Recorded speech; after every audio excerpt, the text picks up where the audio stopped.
There's a quiet fear many men carry into the later years of a marriage. Not that their wives were unhappy, but that one day they might realize they misunderstood something that mattered. Most of us assume stability means everything is fine. Sometimes it does. Sometimes it simply means no one asks the questions that might have changed things.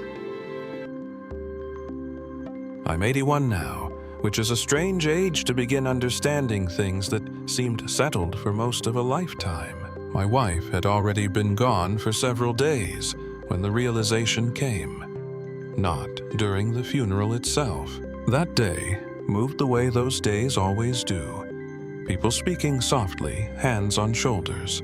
Paper cups of coffee left half-finished on folding tables. Everything had the feeling of being slightly out of focus. It came later when the house was quiet again. For 50 years, I believed I had been a good husband. And in the ways that mattered to the younger version of me, I probably was. I worked hard. I paid the bills on time. I fixed what broke around the house. In my mind, that was the job. There is a particular blind spot that many men of my generation shared. We were taught that responsibility was the same thing as presence. Provide for the family.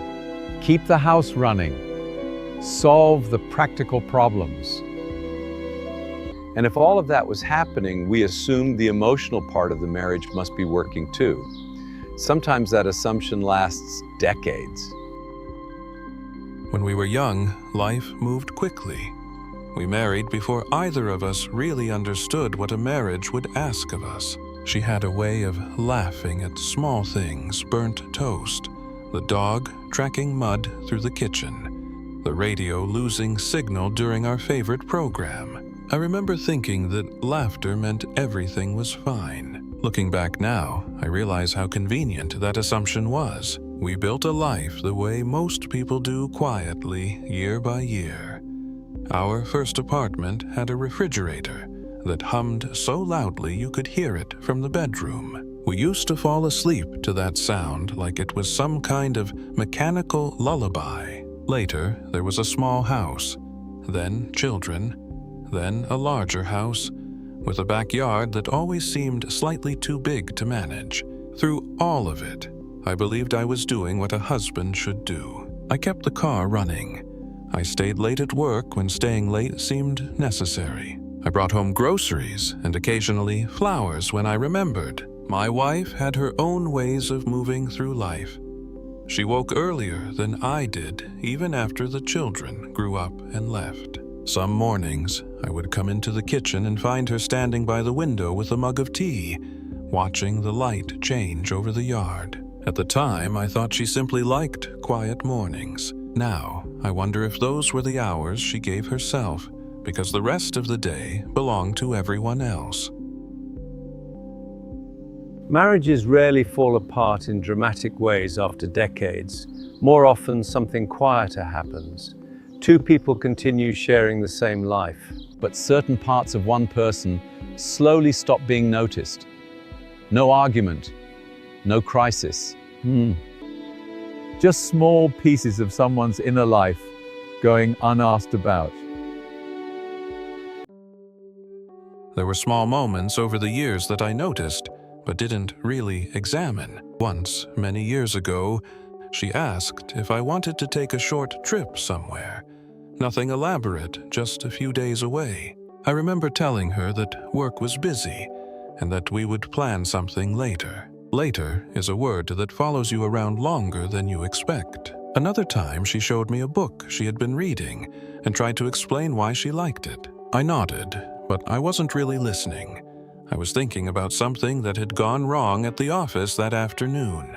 The conversation drifted away the way conversations sometimes do. None of it seemed important at the time. Marriage, I thought, was mostly about stability. You stayed. You showed up. You kept things running. That seemed like enough. Years passed quietly. The children built lives of their own. The house grew quieter again, the way it had been before them. My wife developed a habit in those years. Every afternoon, she would sit at the kitchen table and write in a small notebook. I never asked what she was writing. I assumed it was a grocery list or reminders. Looking back, I see how often I filled in the blanks of our life with assumptions. Sometimes the hardest question in a long marriage is a very simple one. Not, do we love each other? But something quieter. When was the last time you became curious about the person sitting across from you?